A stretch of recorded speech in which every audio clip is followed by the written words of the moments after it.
السلام عليكم.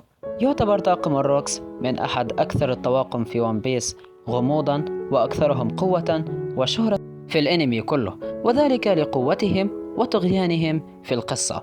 في فيديو اليوم سنستعرض المعلومات المتوفرة عن هذا الطاقم، كيف تم تشكيله، ومن هم أعضائهم، وما هي الأهداف التي سعوا إليها، وكيف انتهى بهم المطاف إلى تفكيك الطاقم. ولكن قبل البدء بالفيديو لا تنسى الضغط على زر لايك وسبسكرايب. أما الآن فسأترككم مع الإنترو.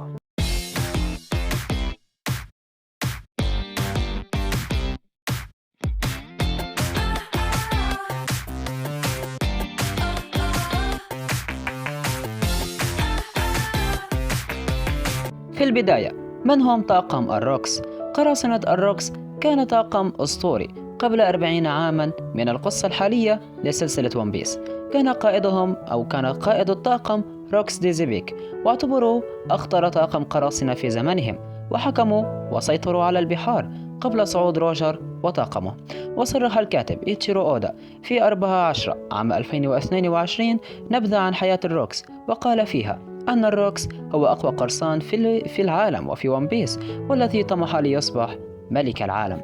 ثانيا، من هم أعضاء طاقم الروكس؟ في البداية، روكس ديزيبيك هو قائد الطاقم وأقوى الأعضاء، وهزم من قبل روجر وغارب في معركة وادي الإله. ولدينا أيضا إدوارد نيوغيت، أقوى رجل في العالم، وكان أحد اليونكو الأربعة في العالم الجديد، وعرف على أنه اللحية البيضاء. شارلوت تولين لين، المعروفة على أنها بيج مام، هي أحد اليونكو الأربعة أيضا. ولدينا أيضا كايدو، المعروف على أنه أقوى مخلوق في العالم، وهو أيضا كان يونكو في العالم الجديد. والمعروف أيضا أن شيكي كان أحد أعضاء طاقم الروكس، وقد عرف على أنه الأسد الذهبي، وهو أول شخص هرب من سجن الإمبل داون. وأخيرا لدينا صاحب الفأس الفضية، وهو أحد أعضاء طاقم الروكس ديزيبيك، ولا نعرف عنه شيئا. كيف تم تشكيل طاقم الروكس؟ تم تشكيل الطاقم من قبل مجموعة خطيرة من القراصنة الذين تجمعوا في هاتشينوسو، حيث أدى سعيهم المتبادل إلى الشهرة والثروة إلى تشكيل الطاقم.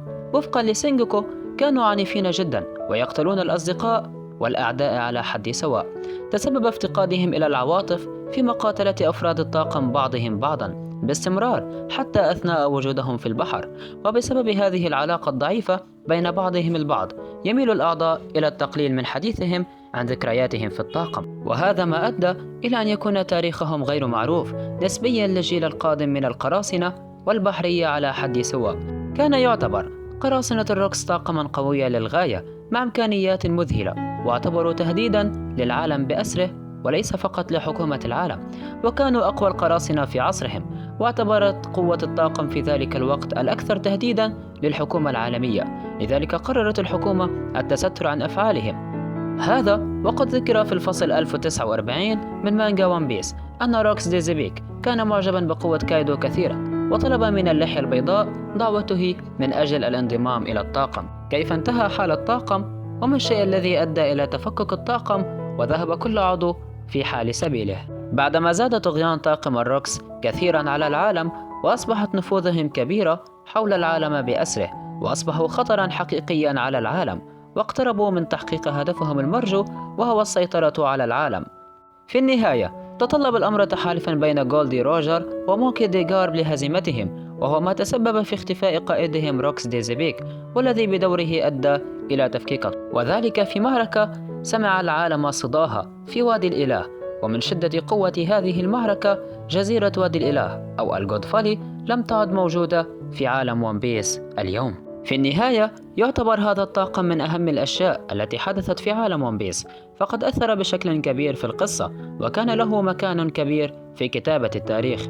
فلولا فساد أعضائه وقوة عدوه، لكان من الممكن أن يكون أعظم طاقم قراصنة في عالم القطعة الواحدة. كانت هذه المعلومات هي الكم الأكبر الذي استطعنا جمعها عن طاقم الروكس، أعضائه وكيفية هزيمته وكيفية التشكيل وما هي أهدافهم وما إلى ذلك.